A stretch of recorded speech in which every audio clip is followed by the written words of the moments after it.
Tema kita pada kesempatan kali ini bencana alam sebagai momentum introspeksi diri untuk menjadi pribadi yang lebih baik. Ada yang disebut dengan takdir, ada yang disebut dengan sebab akibat. Sebab akibat itu adalah ketika kita ambil pisau, lalu kita potongkan ke urat nadi, lalu darah pun muncrat dan kita mati. Maka ini hukum sebab akibat. Orang yang penuh dengan kesadaran, lalu dia pergi ke tengah jalan, lalu lintas hiruk pikuk, lalu dia ditabrak truk, pecah kepalanya, mati dia. Hukum sebab akibat. Nah, apakah bencana, kita ambil sampel contoh banjir. Apakah banjir itu sebab akibat? Sebab dari perbuatan kita, efek dari suatu perbuatan itu muncul suatu masalah. Maka lahirlah banjir bandang. Nah, ini perlu dianalisa lebih dalam supaya kita tidak terkeliru. Jangan sampai banjir akibat dari perbuatan manusia dengan penuh kesadaran, tambang liar, mendapatkan izin, lalu kemudian penebangan hutan. Lalu setelah terjadi, orang dengan enaknya saja enteng berkata, mari kita beriman kepada takdir baik dan takdir buruk. Ini pembodohan. Agama itu bukan opium seperti yang dikatakan Karl Marx. Nanti membenarkan ucapan Marxisme bahwa agama itu hanya opium saja. Ditebang pohon dengan penuh kesadaran. Otomatis kalau pohon sudah ditebang, hutan gundul, maka tidak lagi ada akar-akar pohon kayu yang menahan air. Lalu kemudian ketika banjir bandang datang, kita hujan lebat datang, kita kebanjiran. Ketika panas terik, kita kebakaran hutan. Hutan sengaja dibakar. Maka jangan sampai kita membodohi umat ini. Nah, ini semua adalah ulah perbuatan manusia. Zaharal fasadu fil barri wal bahri. Sudah terlihat kerusakan secara jelas fil barri di daratan, wal bahri di lautan. Bima kasabat aidin nas. Akibat dari perbuatan tangan manusia. Dulu ketika Allah mau menciptakan manusia, apa kata malaikat? Ataj'alu fiha man yufsidu fiha wa yasfikud dima. Untuk apa kau ciptakan mereka ya Allah? Mereka hanya akan dua. Yufsidu fiha, membuat kerusakan, wa yasfikud dima, dan menumpahkan darah. Nah, ini yang terjadi sekarang. Begitu indahnya karang di dalam lautan. Tiba-tiba saja ketika saya menyelam di salah satu daerah, saya lihat sama seperti batu kerikil-kerikil. Mana warna-warna yang indah? Ini dibom, Ustadz. Orang mau nangkap ikan dibom. Dulu orang nangkap ikan itu dengan jaring, dengan pancing. Sehingga yang terjaring, terpancing hanya yang besar-besar saja. Ini dibom. Sampai cucu-cucu ikan pun mati sekalian. Lalu apa yang akan dimakan oleh anak cucu kita di masa akan datang? Ikan-ikan yang tidak mestinya dimakan, ikan hias, habis semuanya, mati semuanya. Dan tidak dimakan, tidak dinikmati. Andai ikan-ikan yang terapung itu masuk ke dalam kaleng, lalu dikirimkan ke panti asuhan, panti jompo, anak yatim, pondok tahfiz Quran, anak du'afa, masih ada positifnya. Dibiarkan mengapung, memutih di tengah lautan. Yang besar-besar diambil, yang kecil. Ini adalah kejahatan yang luar biasa. Maka dalam Islam memang ada maaf, fa'fu wasfahu, maaf berdamai. Tapi dalam Islam ada hukum. Ada hukum yang mesti ditegakkan. As-sariqu, pencuri laki-laki, was-sariqatu, pencuri perempuan, faqta'u aydiyahuma. Potong tangannya. Az-zaniyatu, pezina perempuan, waz-zani, pezina laki-laki. Fajlidu kulla wahidin minhuma mi'ata jaldah. Cambuklah dia 100 kali. Maka Islam tidak hanya sekedar memberikan maaf, marilah kita bertoleransi, marilah kita berlapang dada, tapi juga Islam mengajarkan ada punishment, ada hukum, dan itu ada pada orang yang diberikan amanah. Uli orang amri urusan, ulil amri orang-orang yang kita berikan amanah. Saat kita mencoblos mereka, itu bukan sekedar menusukkan paku di atas kertas. Kita dengan penuh kesadaran sudah memilih mereka sebagai orang yang mengurus urusan kita. Bukan mengurus ketika sudah banjir terjadi. Bukan mengurus ketika sudah terjadi musibah. Tapi mengurus langkah preventif sebelum terjadi. Nah, ini perlu diperhatikan dengan baik. Supaya umat ini tidak menjadi umat yang jabariyah. Padahal kita adalah ahlu sunnah wal jamaah. Berpegang kepada sunnah Rasulullah SAW. Ada ikhtiar, ada usaha. Adapun jabariyah berserah kepada takdir saja. Terjadi banjir bandang, ya sudahlah. Itu sudah ketetapan Allah. Betul. Nah, ini yang fase kedua yang ingin saya sampaikan adalah Qul la yusibana, katakanlah segala yang terjadi di atas muka bumi.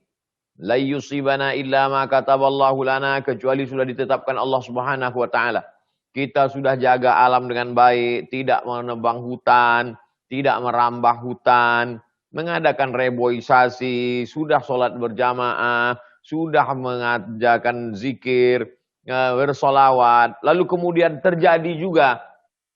Maka ini termasuk beriman kepada rukun iman yang keenam. Antu'mina billah wa malaikatihi wa kutubihi wa rusulihi wal yaumil akhir wa biqadri khairihi wa syarrihi. Ini sudah tidak dapat terelakkan lagi. Ma asaba min musibatin, segala yang terjadi ma asaba min musibatin fil ardi. Segala musibah yang terjadi di atas permukaan bumi. Wala fi anfusikum. Segala musibah yang terjadi pada dirimu. Sakit. Tiba-tiba aja kena kanker. Tiba-tiba aja kena diabetes. Illa fi kitabin. Itu sudah dituliskan di Lauhil Mahfuz min qabli an nabra'aha.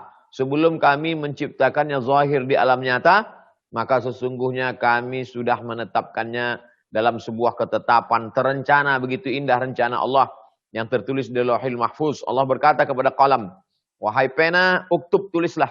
Lalu pena pun menulis di Lauhil Mahfuz. Maka Allah bersumpah di dalam Al-Quran, demi qalam. Nun wal qalami wa ma yasturun. Nun, demi pena dan apa yang dituliskan oleh pena, takdir di atas Lauhil Mahfuz. Maka dalam kasus seperti ini, tsunami. Tsunami terjadi begitu dahsyat. Ini tidak ada hubung kait dengan kejahatan orang menebang hutan. Tapi dia terjadi begitu saja. Ternyata ada lempengan kerak bumi di tengah lautan bergeser. Akibat pergeseran itu terjadilah gempa di tengah lautan. Akibat dari gempa di tengah lautan, maka terjadilah gelombang yang naik ke darat meluluh lantakkan manusia tepat pada tanggal 26 Desember tahun 2004. Maka ini termasuk dalam kategori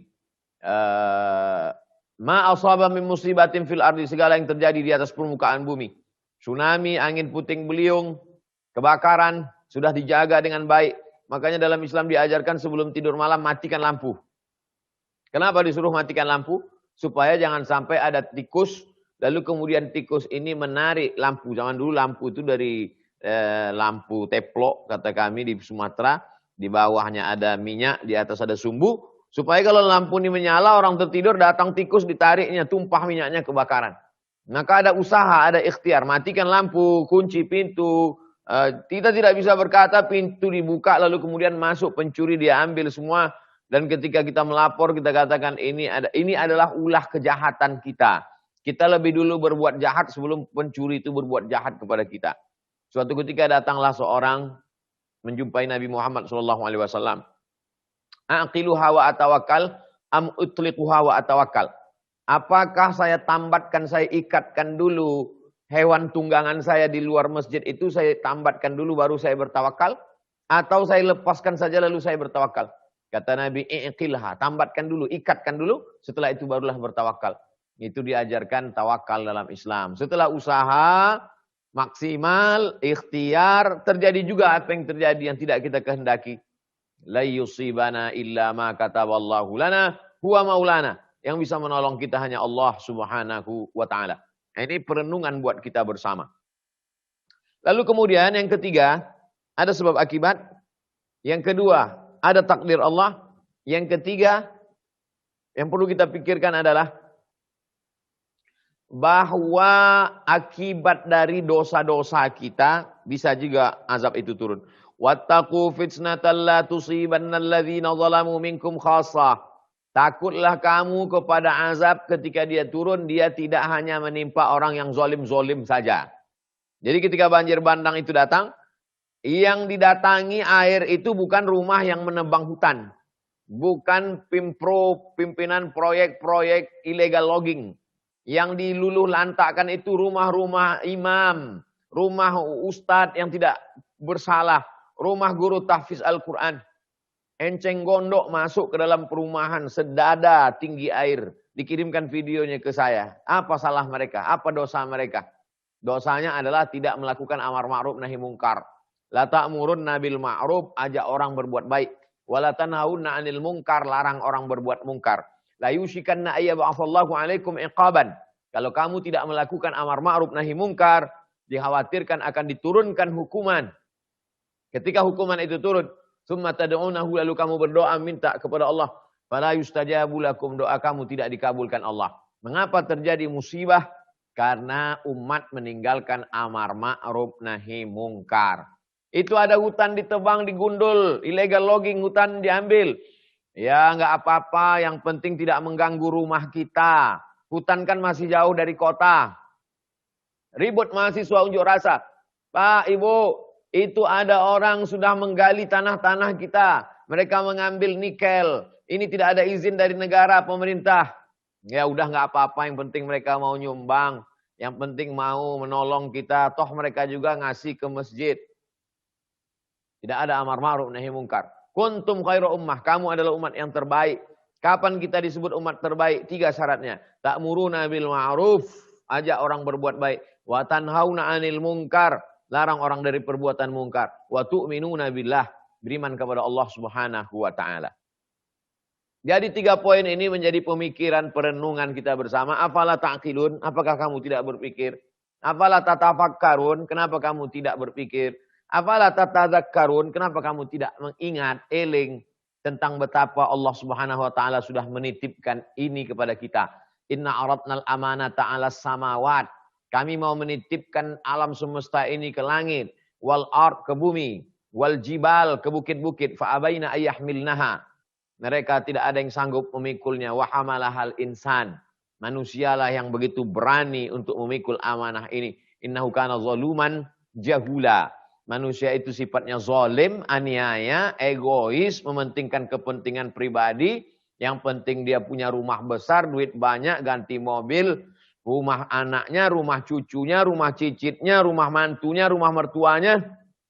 Tidak memperdulikan bahwa rumah orang akan hancur binasa karena musibah akibat dari perbuatan tangan-tangan manusia yang jahat, yang berdosa. Lalu kemudian dengan entengnya enak saja berdoa Rabbana fir lana dzunubana. Dengan uang haram itu pula dia pergi ke kota Makkah sebelum Covid, menangis di pintu Ka'bah. Maka sesungguhnya innallaha thayyibun, Allah Maha suci, la yaqbalu illa thayyiban. Allah tidak menerima kecuali yang suci-suci saja. Makanlah duit harammu itu. Pakailah duit harammu itu untuk pergi ke Makkah.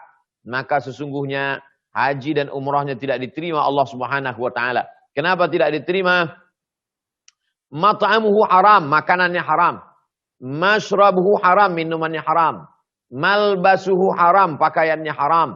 Wa ghudhiya bil haram, diberikan suap makanan haram. Anna yustajabulah, apakah mungkin doanya dikabulkan Allah Subhanahu wa taala? Oleh sebab itu ini menjadi perenungan buat kita, berhenti kita sejenak. Yang selama ini sibuk dengan aktivitas kita sampai kita lupa kepada Allah, lupa berzikir, lupa bertetangga, lupa bersilaturahim. Tapi ketika hentakan ini terjadi, maka kita berhenti sejenak. Betapa tidak berdayanya kita. Melihat mobil-mobil hanyut di depan rumah. Melihat rumah-rumah penuh. Sampai kamar habis semuanya. Betapa kita dikirimkan gambar seorang bapak menyelamatkan anak kecil di dalam kulkas. Kulkas dijadikan sebagai perahu untuk menyelamatkan anak di dalam, anak bayi. Ini semua membuat kita menjadi tersentak dari kegiatan kita yang haram-haram. Yang kita tidak melakukan haram, tapi kita ikut diam terhadap perbuatan haram. Kata Imam An-Nawawi, mengutip pendapat Imam Abu Ali Ad-Daqqaq, as-sakitu 'anil haq syaitan akhras. Orang yang diam melihat kemungkaran merajalela, kebenaran diinjak-injak, syaitan akhras. Mereka adalah setan-setan yang bisu. Ini perenungan. Mudah-mudahan orang yang masih mau berpikir, menggunakan akal pikirannya, kalau di zaman bencana musibah, orang tidak berpikir malah masih sempat mengambil kesempatan korupsi bantuan sosial, korupsi untuk yang haram. Maka sesungguhnya ini bukan lagi manusia. Lahum a'yunun la yubsiruna biha, mereka punya mata tapi matanya sudah tertutup, tak bisa dipakai untuk memandang. Lahum adhanun la yasma'una biha, mereka punya telinga tapi telinganya tak lagi bisa dipakai untuk mendengar. Lahum qulubun la yafqahuna biha, mereka punya hati tapi tidak lagi bisa dipakai untuk merenung. Ulaika kal an'am, mereka ini sama seperti binatang. Balhum adal, bahkan mereka lebih hina daripada binatang. Siklus manusia begitulah terjadi seterusnya. 1442 tahun sejak hijrahnya Nabi Muhammad SAW. Hari berganti, musim berubah. Dahsyat fenomena alam semesta. Ini semua untuk mengajak kita kembali merenung mana kekuatan kita. Mana kehebatan kita? Ternyata ketika dia datang, air yang datang, api yang datang, angin yang datang, bumi terbelah, gelombang pasang naik ke darat. Sesungguhnya kita hanyalah makhluk yang lemah, yang tidak berdaya, yang tidak bisa berbuat apa-apa. Maka satu sisi musibah itu adalah menghabiskan, meluluh lantakkan alam semesta, tapi kita pandang positifnya dia juga menghilangkan dosa-dosa. Ma yusibul mu'min min nasabin wala wasabin wala saqamin wala syaukin yastakuha. Gundah gulana, risau, sakit, susah hati, duri yang menusuk tapak kaki, illa kafarallahu anhu biha sayyi'atuh. Sesungguhnya dengan itu Allah menghapuskan segala dosa-dosa. Jadi bagi jamaah yang tidak pernah melakukan perbuatan dosa yang efeknya dirasakan oleh orang banyak, maka sesungguhnya husnuzon kepada Allah. Ana, kata Allah dalam hadis kursi, indah husnuzonni abdi bi. Aku menurut prasangka hambaku kepada aku. Jadi kita husnuzon bahwa ini cara Allah mengampuni kita, menghapuskan dosa-dosa kita. Lalu kita melihat bahwa ujian ini sebagai ujian untuk mengangkat derajat keimanan kepada Allah Subhanahu wa taala. Ada derajat yang tidak diperoleh oleh orang-orang yang jihad fisabilillah, lebih tinggi daripada orang yang mati syahid, lebih tinggi daripada orang haji mabrur, yaitu pahala sabar. Innama yuwaffas sabiruna ajrahum bighairi hisab. Orang yang sabar menerima ujian dari Allah, maka sesungguhnya dia mendapatkan balasan dari Allah bighairi hisab, unlimited, tidak bisa dihisab, tidak bisa dihitung. Itulah balasan. A'adatu li'ibadiyas salihin, aku sudah siapkan untuk hamba-hambaku yang saleh. Mala ayunun ra'at, balasan yang belum pernah dilihat mata, wala udhunun sami'at, belum pernah didengar telinga, wala khatara ala qalbi bashar, belum pernah terlintas di hati manusia. Maka balasan-balasan itu diberikan Allah bagi orang-orang yang sempat merenung sejenak dan dia taubat nasuha. Ya ayyuhalladzina amanu, wahai orang-orang beriman, tubu ilallah, bertobatlah kepada Allah, taubatan nasuha, taubat nasuha. Ini belum kiamat alam semesta. Ini baru kiamat isinya sekelompok bagian kecil saja, partikel kecil saja, alam mengamuk atas perintah Allah Subhanahu wa taala. Maka ke depan mesti ada introspeksi diri. Jangan sampai manusia ini lupa. Walaula daf'ullahin nasa ba'dahum bi ba'din. Kalaulah bukan karena manusia ini saling nasihat menasihati, saling memperingatkan. Kalau ada orang yang memberikan peringatan, sesungguhnya dia bukan benci, tapi karena dia sayang. Karena kita satu alam ini seperti orang yang tinggal di dalam sebuah kapal bahtera di tengah lautan. Maka ada orang yang melobangi kapal itu di bawah. Lalu kemudian orang yang berada di atas mengatakan, ya enggak apa-apa, dia kan di bawah. Dan ketika kapal itu tenggelam, air laut masuk ke dalam. Yang tenggelam bukan cuma yang melobangi kapal di bawah. Yang di atas geladak, yang di atas tiang pun juga ikut tenggelam bersama tiang-tiangnya sekalian. Maka sesungguhnya kita juga di dunia ini sama seperti dalam sebuah bahtera yang besar. Maka kalau air sudah masuk ke dalam, maka kalau ada orang dari atas mengatakan, jangan lobangi kapal, jaga kapal kita. Sesungguhnya dia bukan mengintervensi urusan kita, tapi dia sudah menganggap kita bagian. Inilah ajaran Islam. Kadang sebagian orang mengatakan kamu rese, kenapa kamu urus urusan saya, urus saja urusan kamu. Ini privasi saya. Ini orang tidak mengerti ajaran Islam. Islam mengajarkan kita untuk peduli, care. Maka dalam Islam tidak hanya diajarkan tentang sholat, zakat, puasa, tapi juga ada yang disebut dengan fiqhul bi'ah, fikih lingkungan. Idza waqa'an ala ahadikumul qiyamah, kalau kamu sudah mau mati. Wa fi yadihi fasilah, di tanganmu ada bibit korma. Falyughrisha, tanamkan bibit korma itu. Ini menunjukkan kita mesti bercocok tanam. Seandainya Nabi Muhammad SAW itu tinggal di daerah Katulistiwa, Gemah Ripah, Lojenawi, Tongkat dan Batu jadi tanaman, maka tidak ada yang aneh, iklim tropis, tapi dia tinggal di Jazirah Arab. Bercocok tanam itu sulit, susah. Zaman sekarang aja untuk satu korma mesti ada keran air di bawah. Tapi dia mengajarkan, mari bercocok tanam. Bagaimana dengan orang yang sudah ada pohon tanaman, dia tebang. Man qata'a sidratan, siapa yang memotong sebatang pohon sidir, sawwaballahu ra'sahu finnar, disungkurkan Allah kepalanya dalam api neraka. Sebatang pohon sidir kau tumbang, maka Allah sungkurkan kepalamu dalam api neraka. Bagaimana kalau engkau menebang 1 hektar, 2 hektar, 1 hutan belantara, rata dengan tanah, kayunya kau jual, dapat duit banyak. Mestinya ada aturan, peraturan, mesti ada hutan lindung, supaya hewan-hewan tidak mati, komunitas, ekosistem tidak rusak. Tapi apa yang terjadi? Di tepi lautan mestinya ada mangrove. Maka ketika datang gelombang, maka air itu tidak terlalu besar sampai ke pantai karena dia ditahan oleh mangrove. Tapi apa yang terjadi? Mangrove dirusak, tidak ditanam, maka air langsung saja dari lautan naik sampai ke darat, sampai ke kota, habis meluluh lantakkan. Ini semuanya adalah akibat dosa manusia yang dia pun sendiri mati dalam dosanya. Dan yang lebih menyedihkan adalah yang mati dalam dosanya bukan dia, bukan anaknya, bukan keluarganya. Orang-orang yang tidak bersalah pun ikut juga menanggung derita akibat dari perbuatan tangan manusia yang tamak dan rakus tadi. Saya kira itu pengantar dialog kita pada petang hari ini. Pukul 1.55, lebih kurang 25 menit saya sampaikan mukaddimah, mudah-mudahan bermanfaat. Saya kembalikan ke moderator. Terima kasih. Wassalamualaikum warahmatullahi wabarakatuh.